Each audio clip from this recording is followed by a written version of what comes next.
새벽에 하나님의 말씀을 사모함으로 나오신 성도님들을 환영하고 축복합니다. 오늘 우리에게 주신 하나님의 말씀 사무엘상 16장 1절에서 7절의 말씀입니다. 여호와께서 사무엘에게 이르시되 내가 이미 사울을 버려 이스라엘 왕이 되지 못하게 하였거늘 내가 그를 위하여 언제까지 슬퍼하겠느냐? 너는 뿔에 기름을 채워 가지고 가라. 내가 너를 베들레헴 사람 이새에게 보내리니 이는 내가 그의 아들 중에서 한 왕을 보았느니라 하시는지라. 사무엘이 이르되 내가 어찌 갈 수 있으리이까? 사울이 들으며 나를 죽이리이다 하니 여호와께서 이르시되 너는 암송아지를 끌고 가서 말하기를 내가 여호와께 제사를 드리러 왔다 하고 이새를 제사에 청하라. 내가 내게 행한 일을 가르치리니 내가 내게 알게 하는 자에게 나를 위하여 기름을 부을지니라. 사무엘이 여호와의 말씀대로 행하여 베들레헴에 이르매 성읍 장로들이 떨며 그를 영접하여 이르되 평강을 위하여 오시나이까? 이르되 평강을 위함이니라. 내가 여호와께 제사하러 왔으니 스스로 성결하게 하고 와서 나와 함께 제사하자 하고 이새와 그의 아들들을 성결하게 하고 제사에 청하니라.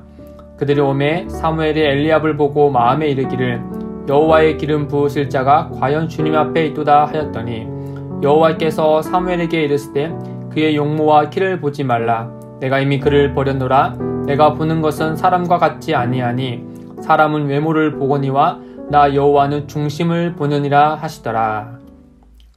사무엘은 자신이 직접 기름 부어 왕으로 세워진 사울의 불순종 때문에 매우 큰 슬픔에 빠졌습니다. 사무엘의 슬픔은 사울 한 사람의 영향이기도 하지만 그보다 이스라엘을 누구보다도 사랑한 마음에서 비롯된 것입니다. 왕의 어떠함은 백성의 삶에 직결된 것이고 영적인 것도 마찬가지이기 때문입니다. 그렇게 사무엘이 사울과 이 백성을 위해 수일 동안 슬퍼할 때 하나님께서 사무엘에게 찾아와 이렇게 말씀합니다. 16장 1절입니다. 여호와께서 사무엘에게 이르시되 내가 이미 사울을 버려 이스라엘 왕이 되지 못하게 하였거늘 내가 그를 위하여 언제까지 슬퍼하겠느냐? 너는 뿔에 기름을 채워 가지고 가라. 내가 너를 베들레헴 사람 이새에게로 보내리니 이는 내가 그의 아들들 중에서 한 왕을 보았느니라 하시는지라. 이제 슬픔을 거두고 나의 백성을 위해 너가 해야 할 일을 하라고 말씀합니다. 사무엘이 해야 할 일은 하나님의 말씀을 따라 새로운 왕에게 기름 부어 세우는 일이었습니다. 하나님께서 택한 자는 베들레헴에 사는 이새의 아들들 중에 한 사람이었습니다. 그런데 사무엘은 하나님의 말씀을 듣자마자 처음 드는 감정은 두려움이었습니다. 현재 이스라엘에 왕이 있는 상태에서 그의 허락 없이 다른 왕을 세운다는 것은 반역이나 다름없기 때문에 이 일은 매우 두려운 일이고 신중하게 처리해야 했습니다. 그러자 하나님은 안전한 방법을 하나 알려주시기를 제사를 목적으로 베들레헴에 가라고 말씀합니다. 실제로 사무엘은 이새의 아들들과 같이 하나님께 제사했습니다. 어쨌든 사무엘은 하나님의 말씀에 순종하여 베들레헴 이새의 집에 갑니다. 사무엘이 베들레헴에 도착할 때쯤 성읍 장로들은 두려워 떱니다. 아무래도 사울은 사무엘을 경계하여 유심히 감시했을 것이니 혹시라도 사무엘을 지지하는 동네로 낙인 찍혀서 사울의 분노를 살까 두려워했을 겁니다. 그리하여 사무엘은 그들에게 하나님께 제사하러 온 것이라며 걱정하지 말라고 합니다. 그리고 이새와 그의 아들들을 불러 제사에 청합니다. 그렇게 베들레헴 사람들을 안도하게 하고 사무엘은 이새와 그의 아들들을 기다립니다. 마침 이새의 아들들 중에 장남 엘리압이 들어오자 사무엘의 마음에 들었던 모양입니다.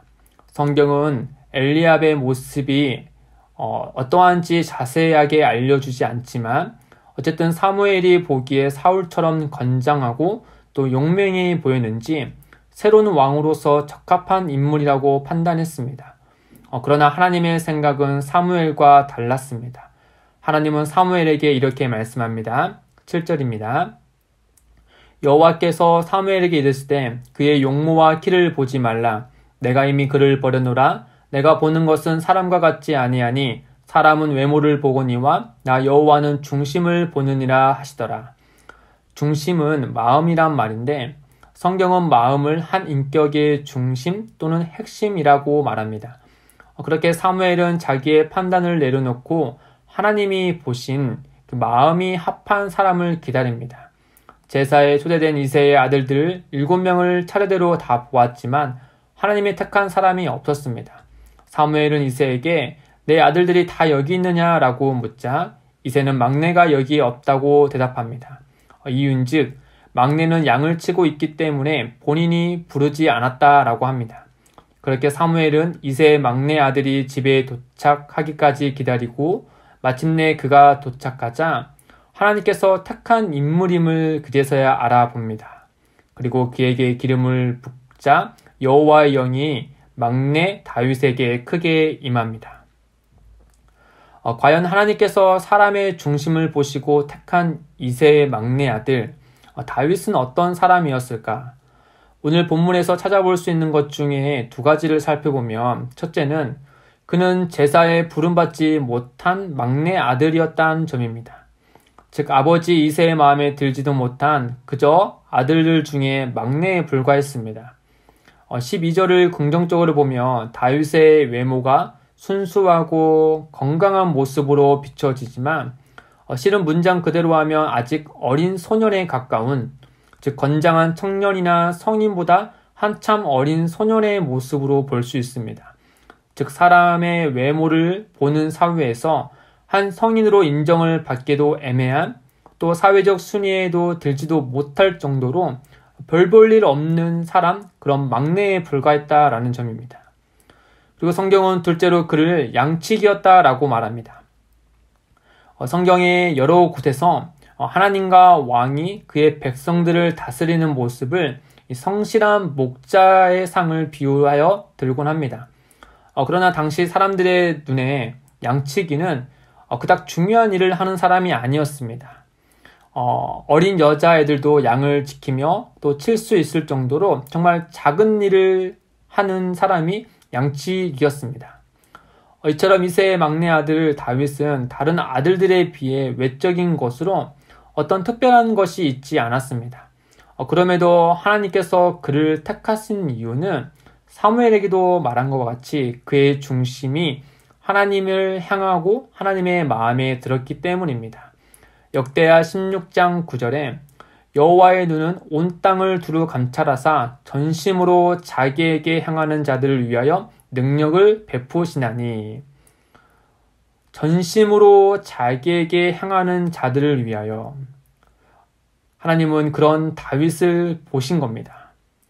이후에 다윗의 삶을 잘 아시듯이 그는 전심으로 하나님을 향한 자였습니다. 이와 더불어 그의 마음에 하나님을 향한 상태인 그것뿐만 아니라 그가 진실로 하나님의 택함을 받은 훨씬 더 중요한 이유는 그를 택한 분이 이 세상에 있는 어떤 사람도 아닌 온 땅을 다스리시는 하나님이셨다라는 점입니다.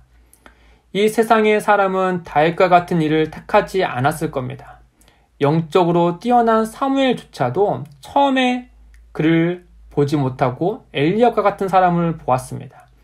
온 땅을 창조하실 뿐 아니라 다스리시고 택한 자에게 능력을 주시는 하나님이시기 때문에 이 제사에 초대받지도 못한 양치기에 불과한 그런 사람을 택할 수 있었던 겁니다. 하나님께서 이와 같이 사람을 택하신 이유를 생각할 때 성경은 우리에게 이렇게 말씀해 줍니다. 에베소서 1장 5절에 그 기쁘신 뜻대로 우리를 예정하사 고린도전서 15장 10절에 내가 나된 것은 하나님의 은혜로 된 것이니 디모데후서 1장 9절에 하나님이 우리를 구원하사 거룩하신 소명으로 부르심은 우리의 행위대로 하심이 아니요 오직 자기의 뜻과 영원 전부터 그리스도 예수 안에서 우리에게 주신 은혜대로 하심이라. 따라서 하나님의 택하여 주심을 진실하게 살피는 자들은 그 하나님 앞에서 겸손할 수밖에 없으며 또 그분의 은혜가 은혜되게 하나님을 높이게 됩니다. 이후 다윗의 삶을 천천히 살펴보시겠지만 먼저 이와 반대로 살았던 그 마음이 하나님을 떠났던 사울에게 사무엘이 했던 말씀을 다시 들어보시길 바랍니다. 사무엘상 15장 17절입니다. 사무엘이 이르되 왕이 스스로 작게 여길 그때에 이스라엘 지파의 머리가 되지 아니하셨나이까? 여호와께서 왕에게 기름을 부어 이스라엘 왕을 삼으시고 라고 말씀합니다. 사랑하는 성도 여러분, 하나님께서 사람의 중심을 보신다는 말씀은 우리로 하여금 거룩한 두려움을 갖게 합니다. 우리의 정신이 번쩍 들게 합니다. 잠언 16장 2절에 사람의 행위가 자기 보기에는 모두 깨끗하여도 여호와는 심령을 감찰하시느니라 라고 말씀합니다. 웬만한 신앙인들은 스스로 행위를 보고 누군가와 비교할 때 스스로가 깨끗하다라고 여기곤 합니다. 그러나 하나님은 그 사람의 마음을 감찰하시는 분입니다. 또한 성경은 마지막 날에 모든 것이 벌거벗은 것 같이 드러날 것이다 라고 말씀합니다. 히브리서 4장 13절에 지으신 것이 하나도 그 앞에 나타나지 않음이 없고 우리의 결산을 받으실 이의 눈앞에 만물이 벌거벗은 것 같이 드러나느니라 라고 말씀합니다. 지금 당장 그 마음에 하나님의 눈살을 찌푸리게 하는 악한 것을 숨겼을지라도 마지막 날에는 다 벌거벗겨지는 것처럼 그 수치가 드러날 것이다 라고 말씀하고 있습니다. 생각해보면 우리는 우리의 손과 발, 보는 것과 먹는 것 등 이런 외적인 것은 스스로 행동을 조절할 수 있습니다. 그러나 우리는 우리의 마음을 그렇게 하지 못합니다. 그러니 마음을 붙잡고 하나님을 향하는 것이란 우리의 능력으로 하기에 턱없이 부족한 일입니다. 따라서 연약한 우리가 우리의 마음을 하나님께 향하도록 할 수 있는 매우 좋은 방법이 하나 있는데 그건 바로 기도입니다. 시편 139편 시인의 고백을 들어보십시오. 23절과 24절입니다. 하나님이여 나를 살피사 내 마음을 아시며 나를 시험하사 내 뜻을 아옵소서. 내게 무슨 악한 행위가 있나 보시고 나를 영원한 길로 인도하소서. 사랑하는 성도 여러분, 기도야말로 우리의 마음을 하나님께 향하게 하는 최고의 방법입니다. 스스로 되뇌어 마음을 수련하는 것으로 우리의 마음을 깨끗하게 하지도 못할 뿐 아니라 하나님께 향할 수도 없습니다. 오직 기도뿐입니다. 성령님의 은혜 아래 예수 그리스도의 이름으로 하나님 아버지께 날마다 기도하는 것이야말로 우리의 마음을 하나님께 향하게 할 수 있습니다. 하나님은 그 마음으로 기도하는 자를 찾으십니다. 그리고 그를 하나님 나라의 일꾼으로 세우십니다. 그 은혜의 비밀을 기억하고 오늘도 그 하루의 시작을 기도로 하여 하나님께 마음을 드리길 주님의 이름으로 소망합니다. 기도하겠습니다. 하나님 아버지, 우리의 중심이 전심으로 하나님을 향하기를 원합니다.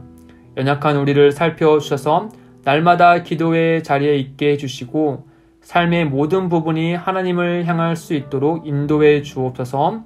예수님의 이름으로 기도드립니다. 아멘.